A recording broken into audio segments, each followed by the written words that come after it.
which is saying a lot because, like you said, that is probably one of the hardest shows in the world to do as a Steady operator. You're doing a dance with the dancers. What most people maybe don't realize is your number one job isn't Steadicam operating or camera operating. Yeah. Your main job is staying out of all the other cameras. It's scripted. This is where we celebrate the unsung heroes, the champions behind the screens who make the magic happen.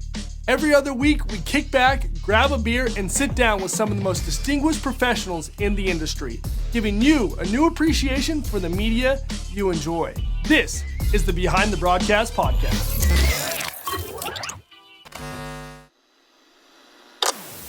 What is up, BTB crew and broadcast enthusiasts? Thank you for tuning in to the Behind the Broadcast podcast. My name is Parker, and I'm a broadcast professional and creator of Behind the Broadcast.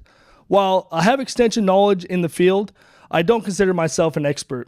This platform was designed to share the experiences of broadcast professionals, and now we're diving deeper by interviewing experts in their respected areas of the industry.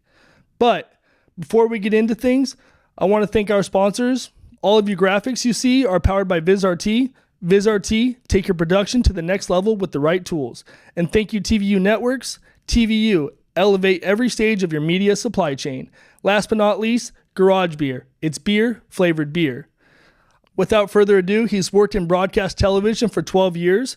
Started out as a camera utility on award shows, Oscars, Emmys, Grammys, etc. He bought his first Steady rig in 2019 and has now worked his way up to being a full-time Steady camera operator in Los Angeles or wherever else calls for his talent. His name is Matt Trujillo. What is up, Matt? Thanks for joining me on the show. Thanks for having me on the show, Parker. Dude, it's look at this setup we have here. Amazing. I wish the viewers at home could see this. A lot of man hours went into this production. They did, and clearly we're behind the scenes guys. I'm pretty nervous doing this. This is great. Honestly, give it an A. Give it an A. Definitely an A for effort. 100%. Dude, it's also crazy the fact that here we are, and I don't know if you remember, but 2 years ago we were in Kansas City, and you were kind of giving me props on Behind the Broadcast. I was giving you props on your career and because you were doing Steadicam in Kansas City. And then we were talking about, man, wouldn't that be cool if we did like a podcast where we kind of just break things down and talk about stuff and where our careers became, and here we are. Here we are just talking shop. I actually have a nugget to show. I brought gifts to the show, to the program.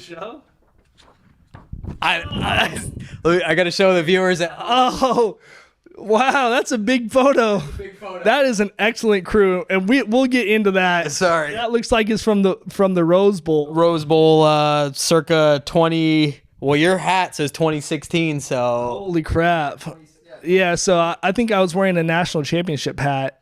Yes, sir. And so that was probably the year before, 2016, 2017. That's crazy. Full squad. Thanks for sharing that. Dude, I met you before then. Yeah, yeah. Well, where do you think we met? It had to have been probably on some ESPN show or something, right? Yeah. What one? It's escaping me at the moment. All right. To be honest. So I don't even think you knew who I was. So it was back when Qualcomm Stadium was a thing. Okay. God rest its soul, Qualcomm Stadium, Jack Murphy. And so I was a runner, and you were a badass utility. And I remember as a runner, like looking at guys like you and Kearney and some Dahan was another dude. And I was like, dang, those dudes are so cool. I want to wrap cable like that one day. Because you guys were excuse my language. I think, we can cuss. Fuck it. We allowed to cuss? Yeah, we can cuss. Our rating just went from PG to we can cuss. It's over. Yeah, okay. Right, but dude, yeah, I remember you as a utility just cranking it out. And you had this little skateboard. You remember your little skateboard? Of course. I was like, dude, that dude's a cool dude. And I don't think you knew who I was, or I didn't know who you were. You didn't know who I was, but that's when I remember I met you. Dope. So you were cranking it at a young age. Man, I mean, I was probably like 24. Yeah, 20. I would say 24. How How did you get into the industry, dude? I mean, because 24, you must have already been working in the industry a couple years before then to be that good at wrapping cable and to know guys like Jeff Kearney. Well, it's crazy because no previous knowledge of the business. To make a real long story short, I met an audio person, Tim Denmark. Tim, if you're watching out there, sir, A2. He brought me on to shadow him one day, and my mind was blown. I was just like, I can't believe that. What did he bring you on to? Because he was the home show booth A2 for the Padres. Oh, okay. And so, seeing what Tim did and how how old were you then? I was 23. Oh, okay. So I was just like, man, this is the coolest thing. As a Padres fan growing up, I'm just like, I can't believe this. Like, this is the coolest job. Like, people don't, Instagram really wasn't what it's at now. So Instagram barely existed back then. So the transparency of like the business, there really wasn't a whole lot of that. But early on, I got to meet some guys that really guided me. George Molina, Cameron Kennedy, Henry Vasquez, like they took me under their wing and, showed me how to be a utility. And man, it's been a wild ride ever since. That's an awesome story. So those guys kind of led you into the utility work. How long were you utility? When you were a utility, did you have like your sights on other things? Not really. I had a lot of fun and I just wanted to do more and more and more. Yeah. They were so good. I remember George Molina specifically being like, you just got to learn how to be unpunkable at work. Do everything, dot your I's, cross your T's, make it clean, make it smart, think strike, all the things, all the little tidbits of information that go across the board in every department, I think. Yeah. And everything you just said right there still applies to today. 100%. I mean, that is the difference between someone that's good in this industry and then someone that's sloppy is someone that just is buttoned up. They take care of their stuff. They're thinking later, for strike, like you said, or later than in the now, and they take care of their things. So I'm glad you really touched on that point. And like, it's like a service to the people you're working with, because if they know you're going to do everything and you don't have to double check someone's work, or it's like, hey, he's got this. Trust this guy. Exactly. Or girl. They got this. I don't have to worry about it. And like having that trust like meant a lot to me from an early point. Yeah. But I just loved the business so much. I just wanted to be a pro at anything that was, my responsibility. Yeah. And in the early stages, it's whatever it is, whether it's like be a runner, be a red hat on a show. Like, what's a red hat? Like, we're going to find out today, like someone's going to trust you enough to put you in that spot. You got to ask the questions and do your homework and show up and, just try to be a pro. Yeah, exactly. So before we went on that tangent, where were we going with that? Where was I going with that? Just basically how I got in the business and. So you're in the business. So did you have your sights on other places? Not really. Cause like early on, I just wanted to work more, and being a freelancer, like that's new, right? You're just like, how do I do this more often? And you realize, well, you don't really dictate that. It's kind of the universe around you and opportunities around you kind of dictate your opportunities. Yeah. Totally. So yeah, I just wanted to work more. And then, ultimately I got to the point where it's like, man, I want to work on shows that people are watching. Yeah. Like, man, it was so cool working all the baseball games. Like, don't get me wrong. Yeah. But there was a lot of seasons. A couple of those years, like Padres weren't doing so well. Uh-huh. The stadium's at half attendance. Sure. I'm like, but I was, proud to do the job, and I love to do the job. And, playoff baseball came around. It was cool to like, hey, are you available for, postseason stuff, which meant like a lot to me. It's like, oh, yeah. Dang. No, I love that, man. I love that you said you kind of just let it come to you. And I think that's what you have to do with basically everything in life. Like, don't force things. Do your job, enjoy what's given to you in the now, and you keep doing that, then it will, it will get you to the places you want to be. For sure. I think like if you let your intentions be known that you want more responsibility, I think like ultimately, you know, your surroundings, like your coworkers, like can see that and be like, you know, I think you might be a good fit for this opportunity or that opportunity. As opposed to just being completely like, you know, well, waiting for my next gig or whatever. Like, so it obviously helps to like let your intentions be known. Yeah. No, I totally. And, you know, the people that have been in the industry for a while, they can see the guys or the girls that want it, that are passionate about it, even if they might not be great, but they can tell that they have a desire, the passion, you know, they want to learn, they want to get better. Coachable. Yeah, good point. So that's awesome. All right, so you're a utility forever, and then somehow you go from being like a cable utility to becoming a Steadicam utility. You know, what was that transition like? I honestly, there's a lot of people I can like really shout out. But one of the main people that like helped me into that direction, kind of guided me into that direction, Dustin Stevens, local 600 camera utility legend. And you know, amongst our friends group, I mean, he's one of the best utilities I've ever worked with. Okay. He did a lot of Steadicam assisting, and I kind of like, I was into it just because it's like, it was a new challenge, you know, it's a moving camera. And so I thought it was like really cool to develop trust with, you know, especially someone that you've never worked with before on a Steadicam, you know, like being like, hey man, I got your back. I want you to understand that. And I would say this, like, I want you to understand you can go anywhere you want with this camera and you don't have to worry about what's going on back here because I got it. Yeah, that's some great advice. So real quick, there might be listeners right now that don't know what a Steadicam is. Yes. Explain a little bit what a Steadicam is, because it's a very specialized camera. So Steadicam, it's been around for years now. A lot of like films, movies have been shot with it.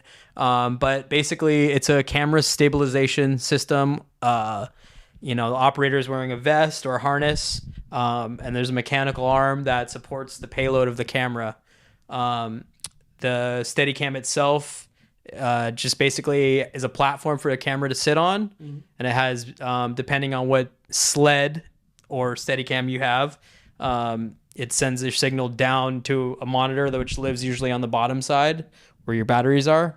And basically it masks the footsteps that a traditional handheld camera makes when they move around. So it just is very much like a floating camera in space. Oh. That's a really dynamic look. Yeah, no, that's a great description of what it is. So now that you know what a Steadicam is, so let's go back to you being a Steadicam utility. Yep. You said you had your guys back all the time. Like that's what you told them, and they trusted you. Yep. And so do you think, you know, just always becoming the assist that everyone relied on, that kind of helped you get to becoming an operator probably, right? I mean, it definitely did, because I just felt I started to gain confidence in that role to the point where, you know, when you start off something or anything like that's new, because there was like, I remember my first Steadicam assist day and I was like, all right, I don't know what I'm supposed to do. Like, I don't know anything really about this guy's setup or whatever. Totally. But you develop and you learn, you know, how different operators are, and what their niche is or how they set up their rig, the little nuances of their like setup. I'm kind of going off topic here. You can edit this out. but you're good, man. And so like I would imagine that, you know, you being assist for so many different steady ops, and not only just normal steady ops, they are like top class steady ops. I mean, what shows have you worked? You've been a part of the Grammys I announced and the Oscars and all those, like.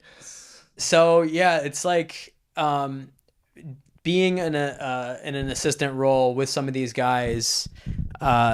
It's interesting because, I mean, working in Los Angeles for one, there's a pool of insanely talented Steadicam operators, especially in the live world, which it's kind of its own unique beast. with the cable and the headset and, your returns, you're constantly looking at your returns, and you're like, I've just been so grateful to like learn from these guys that have, done it for so long. Yeah. And just teach me little things here and there, just little like tidbits of information. All right. Apologize for some technical difficulties. Like I said, if you should see the rigging in my hotel room right now, it's pretty special to say the least. He's lying. We're shooting on a soundstage at Paramount right now, and tech power went down. So we had to stop recording, and now we're back. We had to reset all the CCUs. Everything's back, full bars. Here we are. And we're back up.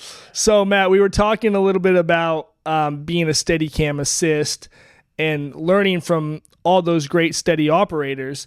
What was your first gig where one of those Steady operators was like, "Hey, kid, I think you're ready"? It's great. Actually, this show, like the one stage show that would come down to San Diego, was called Salute to Teachers. Okay. And I met this guy named Brad Olander. Nicest guy ever, super chill. But I was his Steadicam assist that day, and he was just great. He was just super friendly. Like, let me check out the rig, and man, I was just like mind blown ever since that day. And I was just like, man, I want to do that one day. That thing looks crazy. It looks cool, like the whole setup, and kind of ever since that point. So did he let you operate that day or no? No, I mean, not really, like, but like after rehearsal, before the show kind of a thing. You put it on. I mean, and that's how it's got to start, right? I mean, it's such a specialized camera where you don't just, excuse me, the garage beer. Yes, sir. It's good. It's really good. Fuck yeah. But I was saying, it's such a specialized camera where you don't just like get in there and operate. Like, you've got to put on the rig, you've got to get a whole feel for it, you've got to learn the controls, you've got to learn how the framing is like and the balance and all that stuff. So you mentioned, or you told me earlier, I don't think it was in the show, but you said that I announced it earlier in the show. In 2019, you bought your first Steady rig. Did buying a Steady rig really help you climb that ladder? It's a good question. Yes and no. It allowed me the opportunity to get hands on the device at home on my own time, on my own schedule, which I think is important, because the last place you want to learn how to Steadicam operate is on a show where you're being paid. Right. I mean, you're only as good as your last show. And I know you've probably heard that before. Yeah. As most of your viewers probably know that work in the business, you're only as good as your last show. So it's like, you better know what you're doing when you get on set. To your credit, I mean, I think you use social media in a very creative way, as I kind of did as well, where I kind of promoted myself through social media. Hey, look what job I'm working, or not in a bragging way, but just like kind of showing people, and people are like, oh, okay, if he's doing this show, he could do this show, or this, that, and the other. But I remember you on Instagram a couple of years ago, you were using your own rig, and you were like in your backyard, or you're in your house, and you had like tennis balls taped up to the pole, and you were pulling focus, and you were walking around the pole. Talk to me a little bit about that and how you structured those little trainings that you created. Going back to this guy Brad, he gave me kind of a Steadicam lesson at his house. I haven't taken any workshops. I just didn't. Maybe one day will, but he came over and he's like, hey, check out. He had a tennis ball hanging from his garage. Like when you park in the car, you park inside, and you don't want to go too far. Yeah. And he's like, I want you to aim the crosshair on this tennis ball and walk, right up to it, and then walk back. And I was like, man, this is so hard. Like, it seriously felt like it was impossible. Really? I'm just like, because it's all over the place. The crosshairs, you don't really know the technique. Well, it's just like, well, if the rig's not sitting on your body properly, and if you don't have that muscle memory with the whole device, it just feels like a little bit of like out of control. And sure, like that's most people's reaction when they put it on for the first time. You're like, man, this is like, whew, like it's heavy. First off, that's the first distraction. And then second, you're like, okay, you want me to frame up on something now and make it look good? Like that's like the whole other side of it. But yeah, you know, I would just do little tiny things that like people, you know, suggested, a crosshair and keeping it, you know, just walking forward, walking back, like real basic stuff. Just learning how the rig moves and how, like, you know, you throw your hips out one way, the rig wants to go that way, or just, you know, learning the mechanics of the rig on my own time. It just got me more comfortable. Right. Because like you said, you don't want to show up to a job and you've put on a Steady rig one time, and then they say, hey, you're like, bro, this is not working out. Go shoot Dancing with the Stars. Yeah. That's definitely, like, especially that show. And you're out. You've done Dancing with the Stars, haven't you? As a utility. Okay, as a utility. And I will say this, easily one of the hardest shows on television for most people that don't realize, like, it is no joke. One of the few shows that's live. You know, and I think even now there's no commercial breaks. It's on Disney Plus, so I think they just run right through it. You know, act after act after act. But do you think you can do it now after all these years? That's a good question. I think I could probably. I think I could get by. Yeah. I could say I think I could do it now, but there's gonna be that you know, right when they're counting into the show and you get that red light, man, it's on, which is saying a lot, because like you said, that is probably one of the hardest shows in the world to do as a steady operator, for sure. I mean, because I've seen clips, I posted clips on Behind the Broadcast where you're doing a dance with the dancers. You're definitely doing a dance, but the main thing, what most people maybe don't realize, is your number one job isn't Steadicam operating or camera operating. Your main job is staying out of all the other cameras. It's scripted, so it's very, you know, you have slight windows to get in, get your stuff, and get out and not be seen. Like, that's the most important thing, is not be seen. Interesting. I'd never even thought of it like that. So coming in as a camera utility on that show, I'm just like blown away by PEDs are flying in, flying out, techno cranes just flying in, arm in, scoping out, you know, just all this crazy choreography, and you're just like, holy shit, this is live. Like, this is so intense, you know? So it was a really good experience. Shout out John Zaccaro for bringing me onto those shows. It was intense. That's epic. So that's one of the shows you've worked as a utility. You know, you said you've practiced forever. What was the first show that you actually got on a rig and your shot was live? My first show was lacrosse all-star game.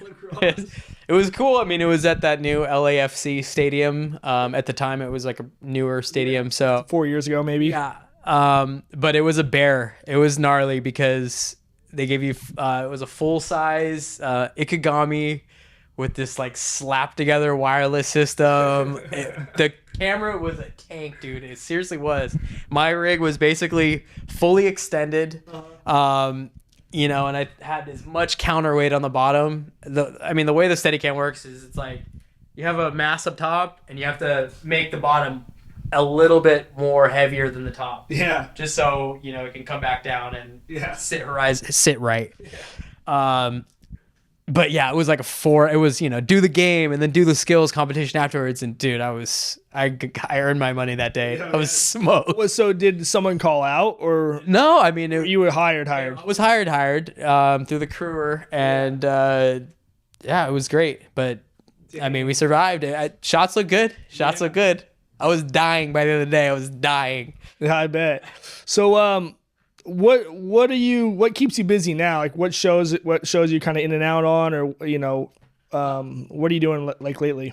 It's just it's so random now. I'm really lucky to have come from, you know, being a utility on so many of these, like, you know, top tier shows, to now it's like, it's almost like if you're familiar with like Call of Duty, when you beat the game and you start over and you have no perks or no weapons, none of that, like, you have to start over from scratch. So basically last few years have just been like a reboot and like trying to climb back up into, like, shows that are like exciting and have a budget. Right. But right now I'm just kind of filling in, just kind of day playing.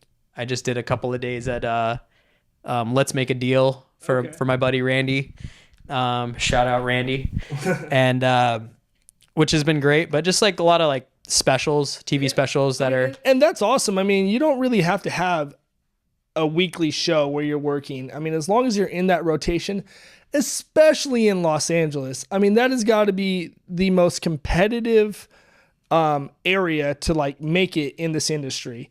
And bro, I'll tell you, I'm pretty sure like you've made it, like you're in that rotation. So that's really cool at such a young age too, at 32, 30, 35. Yeah. Oh, excuse me. 35 years old. My back's going out. Yeah. Shit, no. Well, dude, I mean, you see guys like Richie Livel out there that like right now. right, he's across the street at SoFi right now, on a steady rig. So, there's a lot of longevity. Actually, let's speak about that a little bit. How do you think guys like Richie and some of the older dudes, what's the other, what's his name? He did Monday Night Football forever, real skinny. He had his own company, JFP or something like that. Oh, Phil. Yeah. Yeah. Like guys like Phil, like, are they working out or is their job the workout? Like, is health like an important thing to you guys as Steadicam or Steady operators? Like, do you need to be hitting the gym? What's that like? That depends on who you ask. Because some people I know. I mean, I could be in the gym more.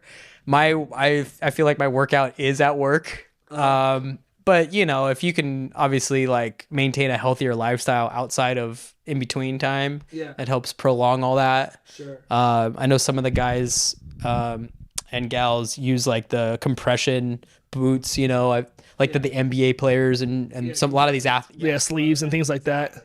That helps. Yeah. But just trying to be as healthy as you can helps prolong everything. I mean, let's talk about that rig. How much does that rig weigh? Normally, I know it changes if you have an RF set up on it or, you're cabled in or whatever, but what's like the average rig weigh and how long do you have it on your body usually? It depends on what show. It could be, if it's like a music or like a cine hybrid show, the rig itself could be like in the 60s. Wow. For like our broadcast cameras, I'd say it's probably in like the maybe low 50s or maybe like mid 50s, 50-pound range. It really depends. You could have a teleprompter, or you could have whatever nice like cine lens, Sony Venice, it could be gnarly. Yeah. Or you could have an AVS P50 and you're stoked. Flying. Yeah. So shout out to the AVS guys for their amazing Steadicam P50s that they provide. Yeah, heck yeah. That's a good point. I meant to ask this earlier because we were talking about jobs that you've recently done. But you worked at the Victoria's Secret fashion show. Now, brother, I've worked a lot of shows. I've worked Super Bowls, World Series, NBA Finals, the biggest golf shows in the world. Yeah. Victoria's Secret is on my bucket list. I'm telling you, man. What is that like? That was crazy. That was a real fun one. It hasn't aired yet, right? It did air. In fact, I guess this one was the first one that was live. Oh, okay. And I guess previous versions, it's been there's been a good edit. There's because then they air it like close to Christmas. Sure. So this time it was live, but it was great. I wasn't really responsible for a lot of like the runway and any of that choreography. Which at first I was like, oh man, I'm bummed. Like I kind of want to like be a part of that, but they had so much coverage, rail cams, they had just rail cams and Trinity and Peds up there. So they had it covered. Agitos, everything. But it was cool. It was kind of in like the downstairs backstage portion of the show, and it was kind of an interesting experience. But I can imagine you might probably can't say some of the things you saw. It's fun. Honestly, I swear to you, I was just focused on the job for the most part, and then every now and then I would just step out and be like, what What is my life right now? Seriously. So we had a good time. It was fun. I celebrated my birthday out there, so it was kind of cool to hang out with the guys. Oh, it wasn't in LA. It wasn't in LA. It was in Brooklyn. Oh, okay. So it was good. It was great. That's cool. All right, so that kind of brings me to my next question. So you do get traveled then, you don't just work in LA? Yes. I mean, as much as I can work in LA, it's obviously awesome to stay home. But, as shows call, sometimes you're on the road, as you know, week to week. True, yeah. I definitely. Yeah. So, but most of the work's in LA for me. Good. So what is your favorite part about being a steady op? I'd say my favorite part is, well, it's like, it's a physical challenge. Obviously it's like, there's like this, okay, let's do this. Like let's, you get into this, like, okay, you have a responsibility. Yeah. So like when you're in the zone and you're like, you're just kind of, I don't want to say this. Just like as shots come together on a Steadicam, sometimes you're just like, man, this looks so good. Like this is so usable, and like just being effective and being an effective camera operator. Because you have the unique ability to be able to find, as a camera operator, I feel like finding like amazing backgrounds and just being able to tell the story is like one of your first priorities. Sure. So as a Steadicam, you have the opportunity to like find basically good shots anywhere versus being in like, on a fixed position. You kind of get where you're going to get. So I think you're kind of getting to the point where, to the point where you say like the creativity, that's probably your favorite part. It's like you can be creative with 100%. It rather than just being locked off on a hard camera where 100%, where you have one shot and your shot is to follow a coach around. Yeah. You can go everywhere with it too. Exactly. It's the creative freedom that it allows you it's the best. So when you're a steady op, there's often times where you're right up there with either the talent or the athlete or the artist. Have you ever had any like close calls, like run-ins, or like had anybody like tell you anything like, hey, get out of my way or something like that? Thankfully, no, not yet. Knock on wood. That's carpet. But yeah, not yet.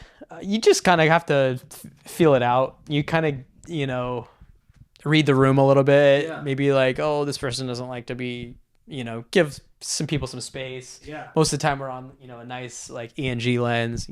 Get on in there and without having to be too up close and personal. Right. So yeah, not yet, thankfully. No, that's good. I like how you said you got to kind of read the room, because that is really important in our industry, is like read the room and understand the environment, understand where you are, what's going on, because you're reacting to what they're doing. Totally. They don't react to what you're doing. Yeah, exactly. It's like, you just got to be a fly on the wall. You don't want to interfere with their anything, really. Yeah, especially talent too, because believe it or not, they have so much going on in their mind, and like if you distract them in one way or another, like for sure, they're gonna get pissed off. They're gonna tell somebody. Yeah. That might be your last job. It is cool though. On the other hand, when talent like is cool, and openly cool, like, hey, like let me know how I can make your job easier, and that's always like, nice, because then you're like, all right, cool, like we're on the same page. Totally. Which that's happened, so that's always nice. Yeah. No, I love it. All right, so that kind of like concludes, our interview back and forth, and listening to your story. But we've got a few games that we're gonna play here. So the first game is called Broadcast and Brews, sponsored by Garage Beer. Now, Matt here is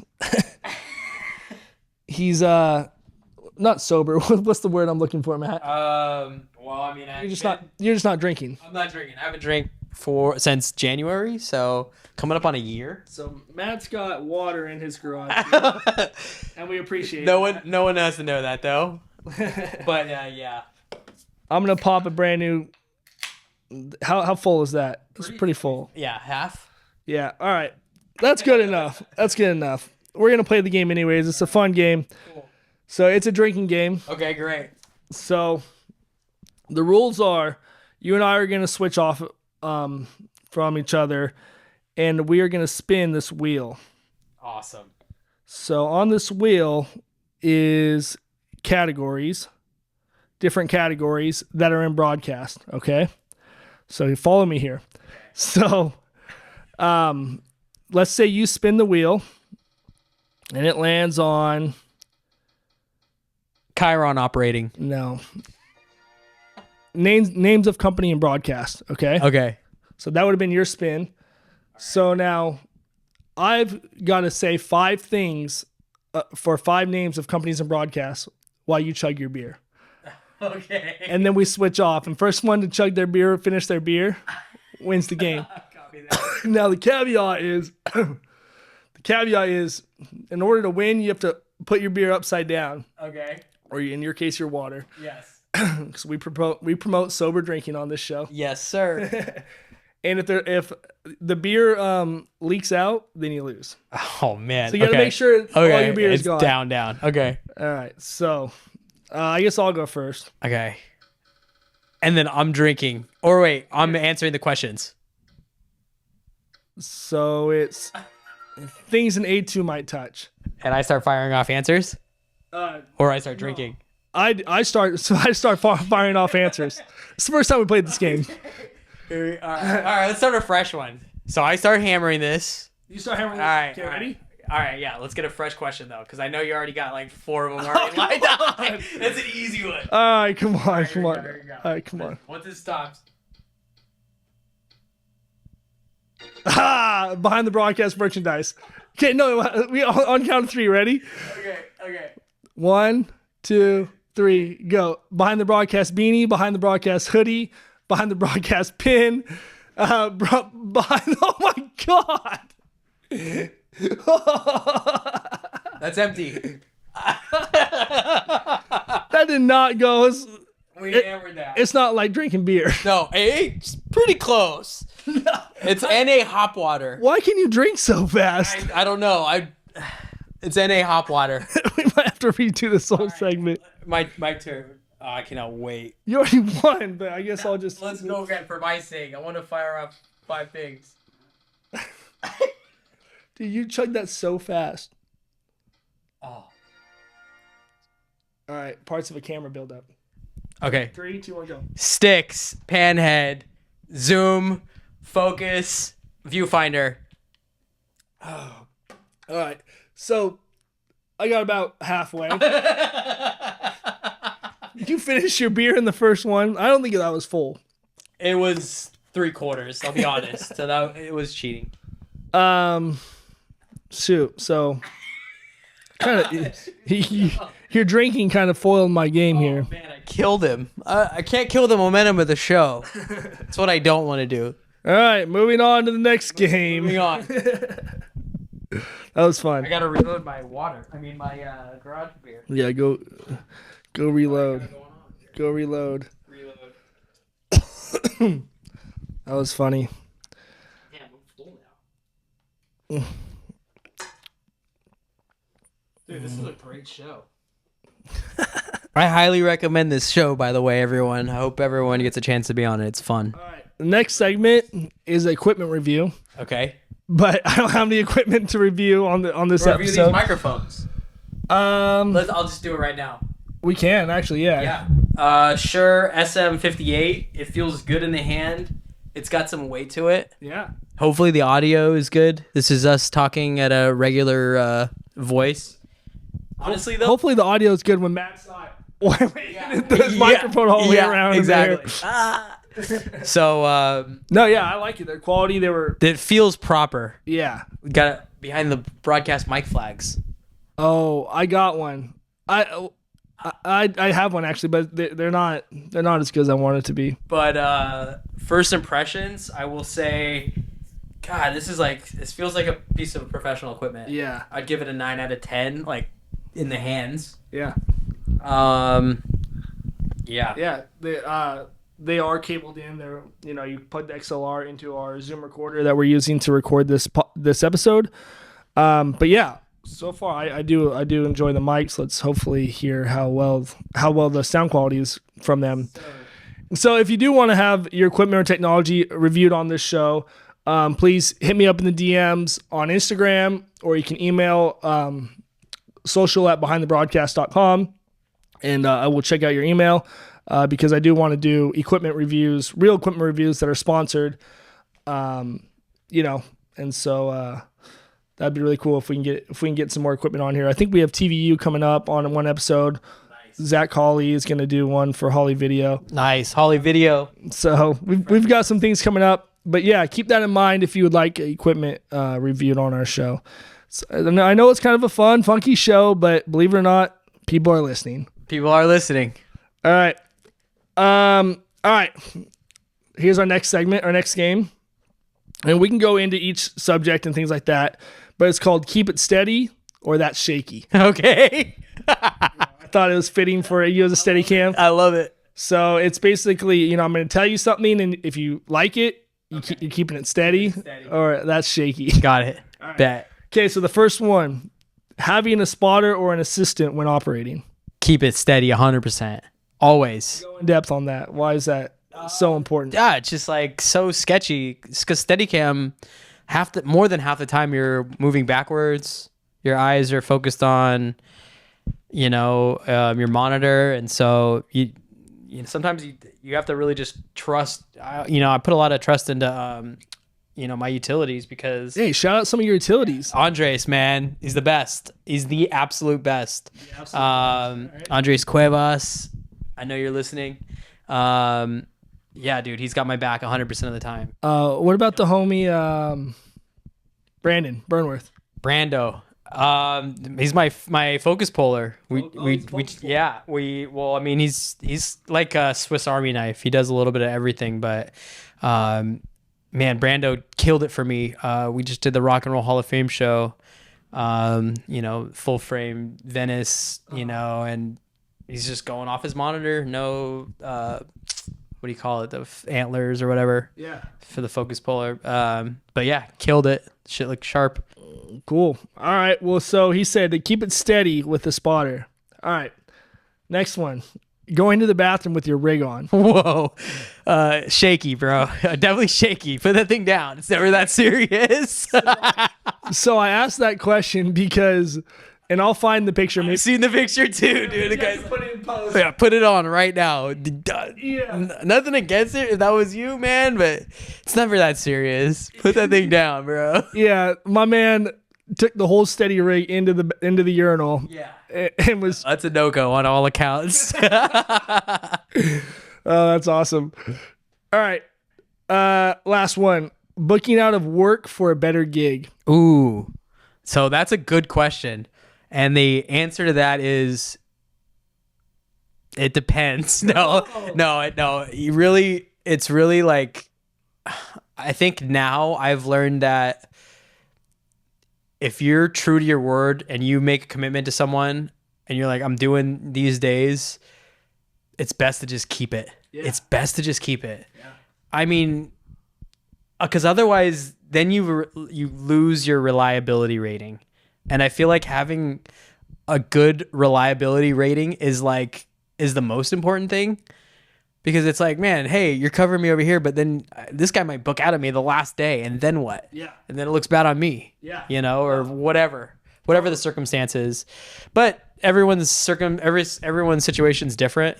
No, totally. I'm so glad you said that, because I would give the same advice, where you might have a better, a better opportunity, but that opportunity will always understand if you're already booked. Yeah. And loyalty. Yeah. Loyalty is everything. If you're going to burn a bridge because, you don't like that company you're working for, you don't like those people, okay, so be it. But it's always best practice to not burn bridges. Totally. Stay loyal to everyone as much as you can, because it will pay off in the long run. And that job you thought that is like worth skipping out on, it's going to come back around later on. Totally. It's you're better off not leaving a bad taste in like one of the parties' mouths, even if it's like if you let the other person know or the other client know, hey, like I wish I could, I'm booked. Thankfully I'm booked. Yeah. And hey, that even lets them know, like, man, we got to get this person a little earlier. Yeah. You know what I mean? Yeah. Totally. So yeah, no, good answer. All right. We got one more game. This one is, I wish I could come up with a better name for it. And it is this or that. I love it. Okay. All right. A Steady rig or a Trinity rig? Oh man. Well, I know my limits personally. Trinities are sick. They're super sick. Explain what a Trinity is real quick for people I don't know. Trinity is like a Steadicam on steroids. It has the ability to go from conventional high mode to low mode and everything in between. Yeah. It's heavier. It's another, you have another, so zoom, focus, and tilt. Yeah. So 3 things on one hand. It's a lot. There's a lot of amazing Trinity operators out there. Sean Flannery, probably one of the best. Oh, yeah, kills it. But yeah, it's a totally different beast. Yeah. So for me personally, Steadicam. Just because I got to stay in my lane, man, and that's that's it. That's important too. Stay in your lane. Yeah. All right. All right. Running your Steady cabled or on RF?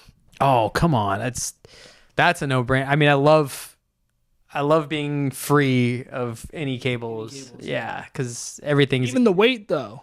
How much can an RF like kit weigh you down? Well, I mean, depends on the kit. Again, it's like, these guys at AVS, they put together these kits that are just so compact and it gives you everything you'd have on a regular conventional cabled camera. Yeah. And it's pretty light for the most part, especially if there's no prompter. You just have more freedom. So that's always fun, just being able to do like 360s or whatever it is. Right. Versus being on a cable, if you're going to do a 360, you literally have to pre-cable. How often are you asked to be on a cable, or is it doesn't really happen anymore? I mean, it does. It's probably like, I don't know, 50 or 60-40. Oh, wow. It's even more, I wouldn't even expected it to be that often. Yeah, like 60-40. I would say like I'm wireless 60% of the time. Okay. But yeah, cable, it doesn't matter. The cable really isn't. Everyone's using a volt these days. Tiffin Steadicam came up with an electronic stabilizer a few years back now that basically it helps keep the horizon of the Steadicam. Typically in the past, conventional operating, you're balancing the rig so it maintains that horizon, and you just kind of feather the grip to keep it throughout your moves, pans and tilts. But Tiffin came up with the volt, and it basically helps. It makes it a lot easier to focus on composition and yeah. All right, next question. Operating for sports or entertainment / concerts? Actually, let me rephrase that question real quick. That was a quick answer. Yeah, it was a quick answer. Because sports is a lot of work, I'm sure. But so sports, an entertainment show like Let's Make a Deal or something like that, or a concert. So between those 3. Music's so fun. Okay. Music's like the best. Okay. Yeah, especially if it's something you're into. It's like there's nothing more like exhilarating. They can also be like gnarly long shows. But I would say music. I would say concerts. Okay. Yeah. Yeah, concerts. Yeah, I mean, because I can imagine I've seen some really cool stuff. Like from you, I posted on Behind the Broadcast a couple times, like going into a guitar and then like going down the strings, then coming out to like the drummer or something. You can get really creative with it, and you can kind of vibe to that music, right? Totally. You shoot to the music. I mean, you kind of can like allow your instincts to take over, especially if it's like if it's not too many cameras. When you have so many cameras, and you have to worry about, like I said in the very beginning of the show, other camera angles and not contaminating their shots. Right. Fewer camera angles, you can kind of get away with doing more and not screwing up 50 other angles. Yeah. So But yeah, I would say music. I got to give a quick shout out to my man Tori Livia. A couple years, like 4 years ago now, NFL draft, dude. I was running with him, and I'd never seen an operator just like his instincts. Yeah. When we were shooting music, it was crazy. Just fully went in, and he's hosing down the guitar or the singer, and then he's looking at his peripherals and he sees the guitar. Wham! Whip pans. I'm like, oh, you have to play the video, the clip that I'm talking about. I'll send it to you later. I'll send it to you later. But man, it was just like, I want to do all that. Like that's what I want to do. So yeah, definitely music. Okay, cool. And when we were in Kansas City, when we talked, what we talked about earlier in the show, and we were talking about doing a podcast, you were working with another operator who seemed like a killer in concerts. What's his name? Mr. Austin Rock. Yes, sir. Yeah. He's a beast. Yeah, Austin's been operating now probably like 7, maybe even longer, 7 years. Yeah. But we've kind of come from the same. He was a utility. Yeah. Also for Tori, and he's learned from some of the best guys out there. No, and again, you just proved another good point. It's like if you want to get. If you see yourself going somewhere, if you want to get to somewhere, put yourself with those people that are already in that area. You know what I mean? 100%. Like you said, Austin was a utility for that good steady operator. And, just because he learned under him, he went in that direction, as did you. I feel like honestly in any craft or any department, like if you or anything in life, even like if you can find someone like a good mentor, like that's like the best thing you can do for yourself. Yeah. Like just find a mentor and have like multiple mentors. Totally. It's like why not? Like why wouldn't you seek out? Especially it's so easy now with all the technology. It's like especially because if your mentor got to that point where you want to be there, and you show passion, you show that you want to learn and under that person. They're not dumb. They know that, their time will come one day and they want to bring in people that are good for the industry as well. This industry is so small. It's a huge industry, but it's so small. And especially in your neck of the woods and in your work, it's even smaller, where there's very few steady operators. And, I'm sure that they want to get the best people they can, the most deserving people they can into the network. Yeah. There's more than you think. I mean, there is kind of a lot of Steadicam operators, maybe not in the live side, but 100%. The good mentorship is key. Yeah. All right. Well, that's all my segments I have. I just want to thank our sponsors for sponsoring the show again.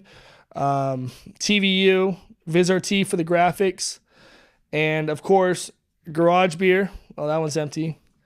Garage Beer.